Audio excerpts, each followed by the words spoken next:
So, ఇప్పుడున్న సొసైటీలో మనం చాలా అప్‌డేట్ అవుతున్నాం.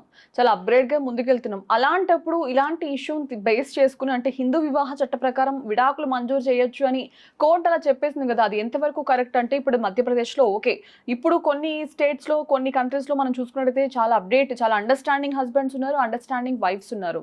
అది ఏ విధంగా అప్లికేబుల్ అసలు? అంటే కోర్ట్ అయిన ఇప్పుడు మనకు అంటారు ఏదైనా ఇష్యూ ఉంటేనే కాల్ సెంటర్‌కెళ్ళినట్టు, కోర్ట్ కూడా ఏదైనా ఇష్యూ ఉంటేనే తీసుకుంటుంది. ఇప్పుడు హస్బెండ్, వైఫ్‌కి ఇప్పుడు మార్నింగ్ వాళ్ళు గట్టిగా మాట్లాడుకోవచ్చు, ఈవినింగ్ కూల్ అయిపోయొచ్చు. వాళ్ళు మంచిగున్నంత వరకు ఎవరు ఇన్వాల్వ్ కారు. ఏదైనా వాళ్ళ దగ్గర ఒక కంప్లెయింట్ వస్తేనే పోలీస్ స్టేషన్ గాని, లేకపోతే అడ్వకేట్ దగ్గరకొచ్చి ఏదైనా ఇష్యూ అయిందా గాని, అప్పుడు గాని వాళ్ళు టేకప్ చేయరు. అప్పుడు ద లెవెల్ ఆఫ్ గ్రౌండ్స్ కూడా చూస్తుంటారు. మన దగ్గర జనరల్‌గా డైవర్స్ కానీ ఏదైనా సిల్లీ రీజన్స్ అనేది ఉండవు. ఏదైనా ఇష్యూ అయితేనే మన దగ్గరికి ఇస్తారు. అది జ్యుడిషియల్ సెపరేషన్ కావడయొచ్చు. ఈ మధ్య కొన్నిట్లో మ్యూచువల్ దాంట్లో 13బీలో కూలింగ్ ఆఫ్ పీరియడ్ లేకుండా, కొన్ని కంటెస్టెడ్ దాంట్లో కొంచెం టైం పట్టేటి అలాగా చాలా ఉన్నాయి. ఇప్పుడు అండర్‌స్టాండింగ్ అనేది కొన్ని విషయాలు ఎలా ఉంటుందంటే అండి, డైవర్స్ తీసుకోవడానికి కూడా అండర్‌స్టాండింగ్ ఉంది. అంటే ఇది డివోర్స్ ఇచ్చేంత సీరియస్ రీజన్ అనుకోవచ్చా అసలిది? అంటే మనకు చూస్తే కొంచెం ఆ! అనిపిస్తదండి. కానీ వాళ్ళ సిట్యుయేషన్ ఎలా ఫేస్ చేస్తారో తెలీదు కదా!